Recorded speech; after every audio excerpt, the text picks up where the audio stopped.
Welcome, everybody. This is the Foreign Connect podcast, the podcast where we talk about American businesses and also American market insights. Today, we have a guest. Welcome. Thank you. Thank you for having me. Yes. Could you please tell me about your business a little bit before we jump on to today's topic? Sure. So my name is Creighton Wong, and I own a business called Exponential Clients. And what we do is we're a digital marketing firm that helps businesses grow massively. And it's small businesses that have a physical locations to really large e-commerce business. We have programs and plans for every single type. Okay, perfect.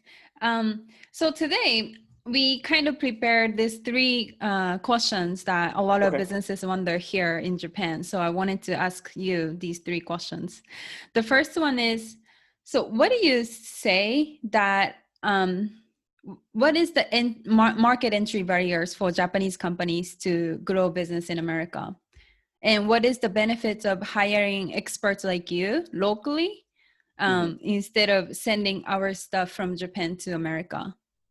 Sure. And that's probably a discussion that we could have for hours, but I'll try and be quick with it. You know, the entire goal before selling, right? Before you ask your client or your consumer for a credit card is to do everything that you possibly can to build up your know, like, and trust factors with that potential client. And by doing that, you know, it's really important to research. We are big on research, their wants, their needs, their desires, because that's how you build that relationship and that connection.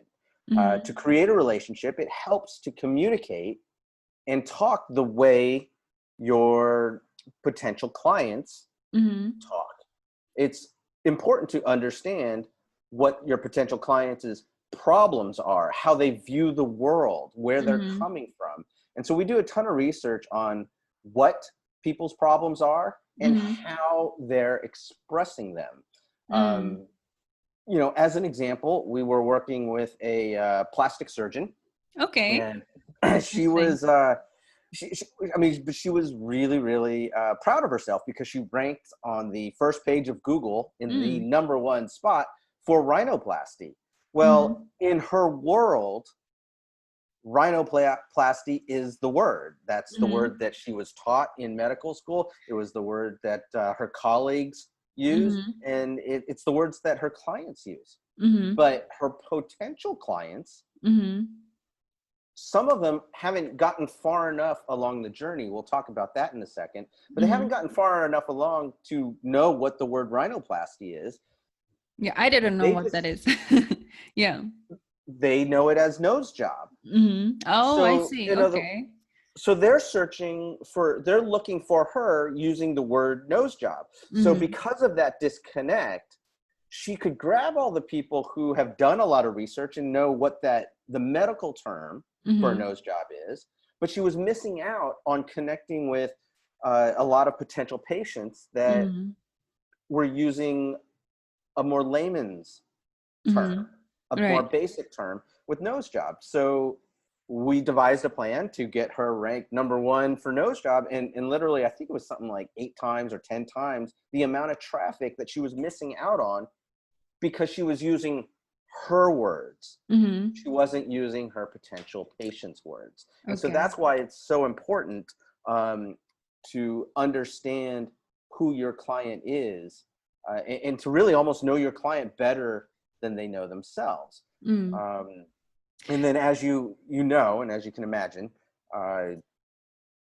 whenever you're a foreign country, whether you're from Japan or China or, you know, somewhere in Europe, there is always the possibility of getting lost in translation. Right. You know, there's learning English from a textbook, and then there's learning how to communicate conversationally. And to take it another level, to communicate locally. What do I mean by that?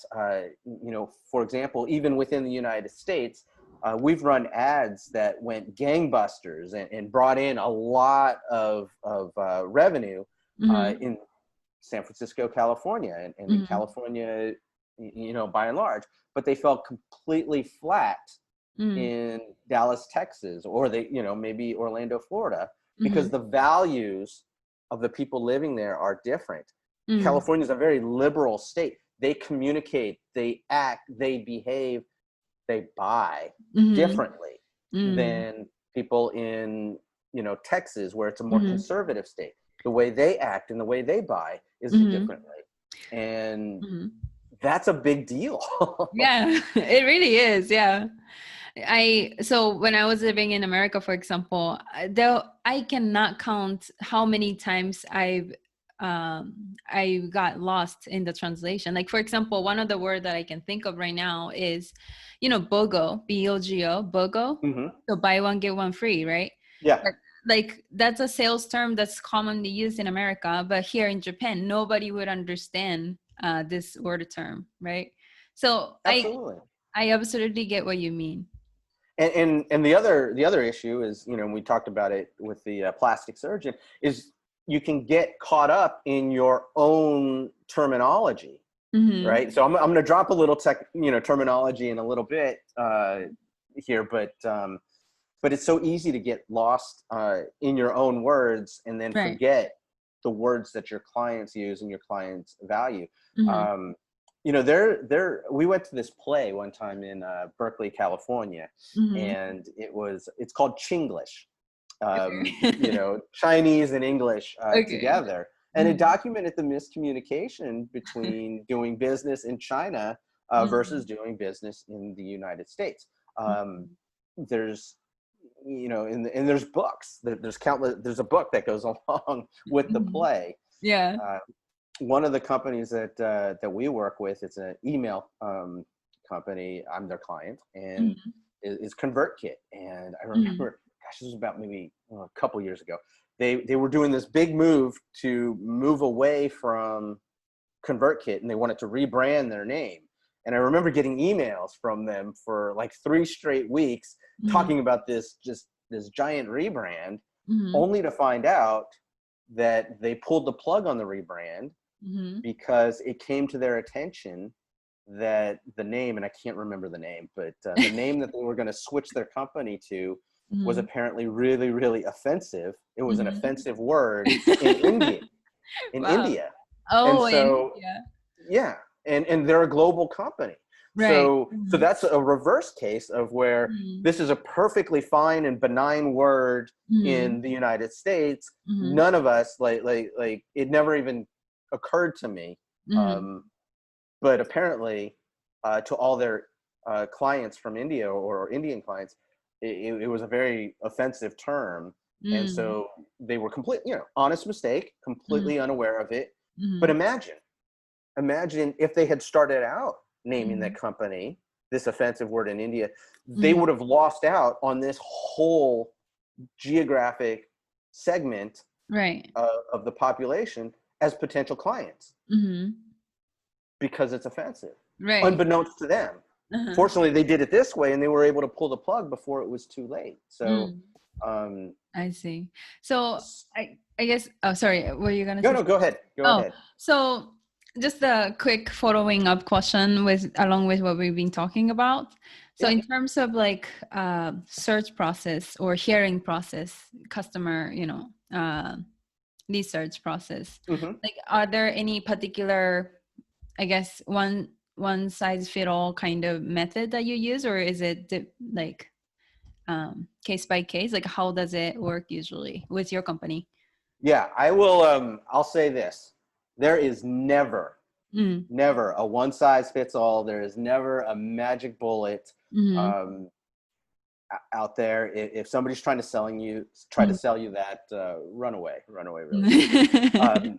What there are though are tried and true fundamentals, and so the methodology that we use for success, it has always been research. We start with gathering the very best data, the very best, we call it intel, so that we can understand, we want to understand you as a person. We want to understand you and your business. What are your values? What are your objectives? What are your goals? What are your needs? What are your wants, right? And then we want to understand the marketplace. We want to understand the clients in that marketplace. We want to understand it on a local level, on a national level, maybe even an international global level. We want to, and one of the things that we do is we spy on your competitors too, right? So very few companies out there are doing something that's so new and so novel that it hasn't been done in some way, shape, or form before. So give us your top 3, your top 10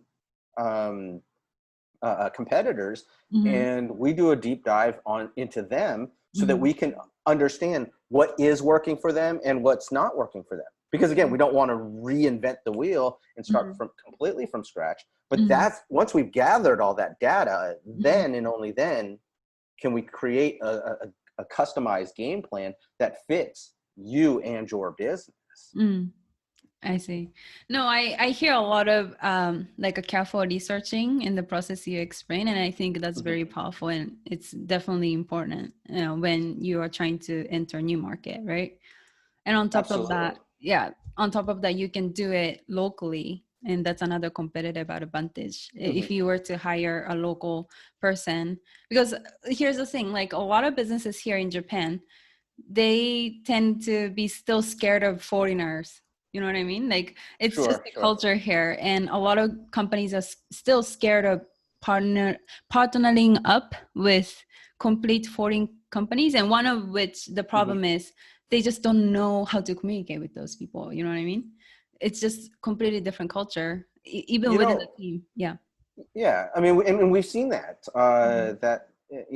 that's a challenge. I think one of the things I love about Japan is because I myself am like this, very left brain, very logical, but you know what? That can also be a very big challenge into moving into the U.S. market.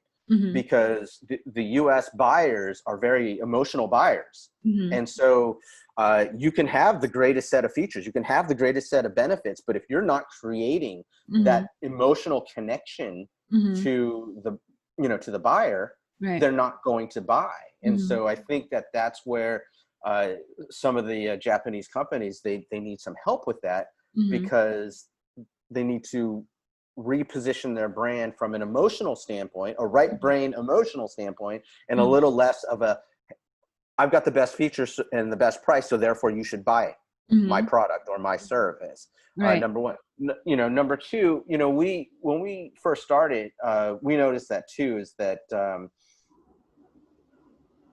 companies and more important people, the people that run the companies, when they're stepping into the marketing world, there's a lot that they don't know, and there's a lot that they don't understand. And that can be very scary. Like, that's a scary proposition. It's like, oh my gosh, I'm going to spend this amount of money and I don't really know what's happening. And so one of the two things that we did to help the customer be more comfortable with the process, first of all, like, we see every customer as a partnership, because we want you to be our client forever. We want to keep making you money, and that's the only way we're going to be a partnership forever. So in the process, we start with a Zoom call research, and we go through so that we can literally show you with the tools that we've invested in, where the opportunities lie for you. So it's not just this very high level, high touch, oh yes, of course you can get potentially this amount of clients. No, it's like, here are the numbers that are in your particular field. Here's the competition. Here's what the potential really, really is. And then if you sign up for us, we've done two things. First of all, you're on a month-to-month right away, because we don't want somebody to be stuck in a contract if they somehow have some sort of buyer's remorse. And, I'll tell this story. I just talked to a friend of mine. He's a CPA, and he needs a new website, but he's like, I got to wait a year and a half because he's stuck in this 3-year contract with a company that he hasn't heard from in over a year. And I'm like, Wow. that to me is a bad business relationship. And you know, he's never going to refer any more companies over to them because he hates them. So, you know, we want everybody to feel like they're in control of the relationship, that it's an even give and take. And, you know, so we view it as a partnership, and it's on a month-to-month basis, number one. Number two, we go to great lengths to do as often as a weekly Zoom meeting so that we can explain the things that we have done and the progress that we're making. Because that's the big thing.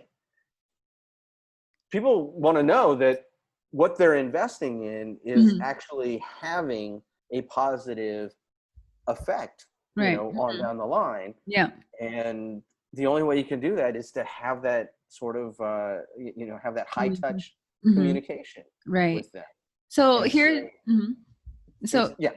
Sorry. So I was going to say, actually, I was going to add on to that. I think here's also a place where, like, usually the big profits thing exists under a lot of pressure, under a lot of stress, because it's a D word. You have to be risk taker in order for you to create profit, right? So, you know, for example, there are a lot of, like I mentioned, there are a lot of Japanese companies who are scared of partnering up with local businesses, and they're missing so much opportunity just because they're scared of it. They're not sure. But then with this, you know, kind of amount of communication they can get, and, you know, with this kind of right attitude, like a business owner with this kind right attitude, like there's really nothing to be scared of to partner with local businesses. And I think even better, you can actually use that as your advantage compared to all the competitors who are just still scared of, you know, partnering up and creating like innovation in the way they do businesses or operation. So that's a great insight. Thank you. Thank you. You.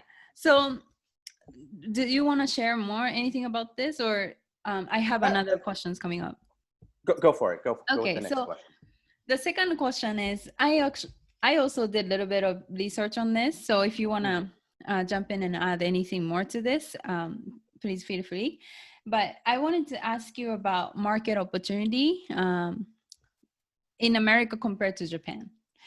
And this is kind of big picture, but I have this data here. For example, in the United States, you guys have 300 million people in the population, whereas in Japan, we have only 26 million people, which is basically the half of whatever you guys have, right? And then, of course, because of that, our GDP per capita is way lower than United States. For example, USA, the GDP per capita is 63,000 as of, I think, 2018. And then Japan is 40,000. Or the willingness to spend, I guess willingness to consume is another matrix. I saw this from some government website, but I saw it like a year ago. So I think this is the data from 2018. But that being said, right now, the willingness to spend, the data on that is probably not accurate, like given our time right now. But 2018 was completely regular year. 2018 is representative of like our regular condition, right? So that being said, in our regular year, without any pandemic or anything, USA, so it's a scale of 1 to 100 measure. And they said that the willingness to consume is 98.40 in the USA, and then 38 to 70 in Japan. And then, so that kind of reflects to another data where I got, so the opportunity in e-commerce industry, it's $11 billion. That's like the market size. I think it's... That sounds small to me. Oh, really? I think it's actually bigger, but yeah, go ahead. But I saw this in 2008 Matrix, I think. And then they were kind of making the projection of like all these matrix. And then they said, compared to that, Japan only had 3.5 billion, which kind of makes sense to us because a lot of customers, including myself, like a lot of us tend to go to stores instead of, like, for example, my mom is completely scared of buying stuff online. She does not want to do it, period. So, you know, and also like a digital currency stuff, like Japan is way behind. Like we don't have a lot of we want to use cash still. People don't use cars wherever we go, like stuff like that. So, you know, I think in terms of technology, in terms of business, like a lot of things are still behind in Japan, you know? So that being said, like I wanted to kind of have your opinion on this. Sure. For starters, there is always a massive opportunity and a massive potential to do business in the United States. Despite the current economic issues related to COVID-19,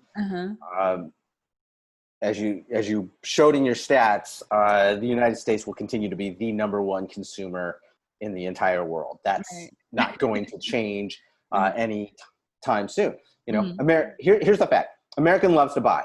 Like we love to buy, like whatever. It's the same thing as you know, somebody getting a text message. They said, "Oh, you get a little dopamine rush, and it makes you feel good in that moment," because it's like, "Oh gosh, who just sent me a message?" And in America, it's the same thing. I mean, I look at my mom, and it's like a sport to her.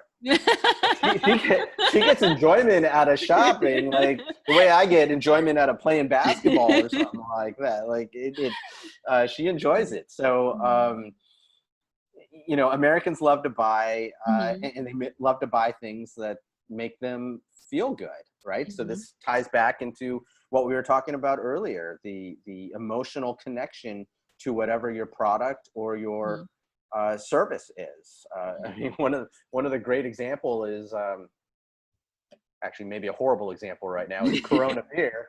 But Corona beer is they've put so much marketing and advertising out there that every time you think of a beach and you think of a beer, those two are almost automatically associated with each other, even though technically, logically, they have nothing to do with each other, right? But they've built that connection, you know, to get away from work and go on the beach and enjoy a Corona beer. What does that do? It makes you feel good. It brings you happiness. Americans love to buy things that solve their problems. This is where Americans are extremely lazy. Like, I'd rather just like I've got a problem. Let's solve it. Let's move on. They would, you know. And by the way, this is actually cause problems in the marketplace because Americans would rather buy a magic pill versus, for example, living a healthier lifestyle. You know, if I've got a medical condition that's completely treatable by cleaning up my diet and exercising some more, but I could just buy that pill for $100. It's like the majority of people would just go buy that pill because it's easier and it's lazier. So you know, there's always going to be buyers in the American markets, and no, you know, go ahead. No, I think that's true. Like in terms of business also, I think because it's America though, like it's actually working in an advantage too. I think there's no other country in this world who's like America, like, you know, as capitalistic as America is. Not as capitalistic, no way. And also, and you know, it kind of relates to the history, I guess. But anyway, so what I wanted to say is that in terms of starting a business, America is like by far, I'm sorry for like not providing you like the exact number, but I also saw this another study from, I think, economic, like a video or something, where they talked about the easiness of entering a market, where Japan was ranked for like 50 something, regardless of all the great like infrastructure that we have. Just governments making it so much harder for businesses to just start, whereas America was ranked for number like within number 10. So top 10. that's like also another difference there. So In terms of just easiness of entering the country, America is a great country to target, and I think it is. And like I said, we're full of buyers, and the other thing too is a lot of America is on the internet, and they're consuming social media, and so the access to clients, the access to consumers has never been higher. Now, having said that, there's a lot of noise out there, but the access is still there if you can be heard. Right. Great innovative products and services, and they're always going to have an opportunity to succeed. And if they position themselves properly, I think that there's two things that are really important. The first is if you want to move into the marketplace in America, you have to create massive awareness. That's the key word. You talk to any marketer, the first thing is people have to know who the heck you are, and that your product and your service actually exists. It's the same reason why you started the podcast that you started, right? So you can generate awareness over the things you're doing. And it's the same thing that, why I'm a guest on your podcast, because this is a way for me to generate awareness so that people can understand what my thoughts, my beliefs, my values are. And if my thoughts, beliefs, and values are aligned with your thoughts, beliefs, and value, you're going to reach out to me and book an appointment to see, hey, look, what's the opportunity for us to make money together? Okay. And then secondly, you have to think of it in terms of the steps in a relationship. And here's some sales terms. Sometimes we call it a sales funnel, or sometimes we call it a customer value journey. But what it is it's these steps that we take people on to properly build the know, like, and trust factors so that they can eventually be comfortable becoming your consumer, your client, your patient, whatever whatever relationship it is you ultimately want them to enter into. And that's how every single sales relationship works. Right. So let's move on to the third question. Actually, we kind of touched this in the second question. But if you have something add to what we already discussed, the number 3 is, what is the consumer behavior difference? I think we kind of touched it earlier. Yeah, we did. I think Americans are more willing to buy, and they're more open to buying. They're more open to trying new technologies. Right. Oh, yeah, that's another good point. Yeah. Yeah, and so because of that, I think that they're the place you want to start with the fresh technology, because they can, they are willing to try it. There's a great book called what is it called? Crossing the Chasm, and he talks about the different types of buyers. And the very first buyers that you need to tap into are the early adopters. And I think America has just more people with the early adopter mindset than anywhere else in the world. Whereas I would guess that Japan probably has fewer early adopters, where the mentality is more of, let them try it out, them work the bugs out, and once I start to see more adoption, then I'll be kind of a mid-level adopter of that technology.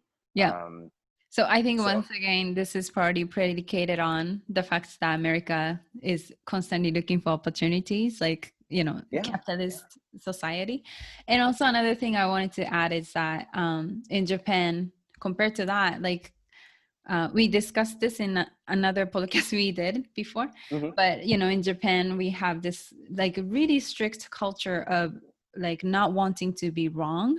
It's like just so integrated to our automated thinking patterns. So well, I'll say this, I mean, that's a great thing that you bring up. When it comes to business, it's not going to be if you fail, it'll be when. because you're going to fail at something. Mm-hmm. I mean, you're going to make a mistake somewhere. And, you know, I believe leadership is about making the best decisions with the best data that you got. That's why, as part of our DNA, research is so critical and so important to us, because, you know, it's not about making the perfect decision. It's about making the best decision with the data available. And so you I know, think so that's really important. Right. So, and actually, that's actually comes right back to the very first question that we discussed. I think because, you know, if you are able to work with the local experts, especially from ones from America, like you guys have such a like entrepreneurial, like early adapter kind of, you know, thought process and thinking. Yeah. That, you know, maybe many businesses here in Japan, like this is another problem that a lot of Japanese businesses here have, is they don't decide things on time. Like it takes them like for far too long time to decide one thing. And then while they're waiting for that all that time to get the confirmation from all the management, they miss massive opportunities basically. But then in that sense, you know, with American marketers in the American market, you guys could provide that speed that companies need. So speed and agility are two very, very important factors, especially for businesses. You know, we talked about starting out with the research and then moving on to setting out the game plan. Well, then the third part is execution. And so when you start to execute the plan, it's no different than if you're, I don't know, a military force, you know, going in on an operation, or if you're a football team that is now going to kick off and play the game. The data you start getting more data coming in. And as that data comes in, you make all these little micro adjustments to your game plan. And so you have to be agile and flexible to say, okay, we're getting more, you know, more and more information, and these are the little changes that, you know, and micro changes can have massive results. I mean, we had an e-commerce company where we just changed their we've changed their cost per conversion. I think it was from like $1.11 to 33 cents. Okay. And wow. So, I mean, from a percentage standpoint, it's big, but from a dollar standpoint, you sit there and go like, well, gosh, that's only what, like 80 cents or something like that. But now we extrapolate that over the volume that these guys were doing, and they were able to cut their costs by $35,000 a month. Wow. These little micro changes lead to big numbers happening on the other side. So once we get the traffic coming into the site and we're looking at the conversion, we also look at, okay, let's look at this sales funnel. Let's look at this journey. Where are we losing, guys? Because if we can change that conversion just by 1%, that's a massive amount. But then we don't stop there. As we continue to go, as we continue to get more data, it's like, how do we adjust that? Another 1% and another 1%. And then the next thing you know, you've got you go from a $10,000 company to a $100,000 company to $1 million company, and you try and make $100 million or even $1 billion. But it's all by starting and being flexible and making those little changes as you go. This is actually pretty interesting because I came across, actually, this is something I wrote in my book, where I described this one company using this strategy in their manufacturing process. And then that's exactly what they're saying, like, you know, lean production. Anyway, so I mean, if you could get, I mean, from a production line standpoint, right? Not my expertise, but if you can reduce your costs by 1%, in other words, make your costs more efficient by 1%, say every year, the next thing, I mean, like that's another way to make more money. because you widen the gap. Right. You Exactly. get to keep more of it. So yeah, increase margin. So I think we had really great contents today. I really enjoyed having you on the show today. Thank you very much. And before I let you go, I want to quickly give a shout out to your website. Like, can you kind of tell us where people can find you and, your website, your social, whatever you want to put out? Sure. So my name is Creighton Wong. I hang out on LinkedIn quite a bit. So you can just look me up on LinkedIn and send me a message if you want, or you can check out my website at exponentialclients.com. And I've got a free training on there called the Ultimate Business Growth Playbook. And it covers a lot of the things that we've talked about here, the importance of research. And I think there's like at least 15 or 20 different case studies that I go through as well, so you can see how it can apply to your business. Yeah, that sounds like a lot of valuable lessons right there. Okay, so perfect. So yeah, I'm gonna close it today. But thank you very much for coming to my show, and I hope we'll see each other soon. Absolutely. Thank you for having me. Appreciate it. It was a lot of fun.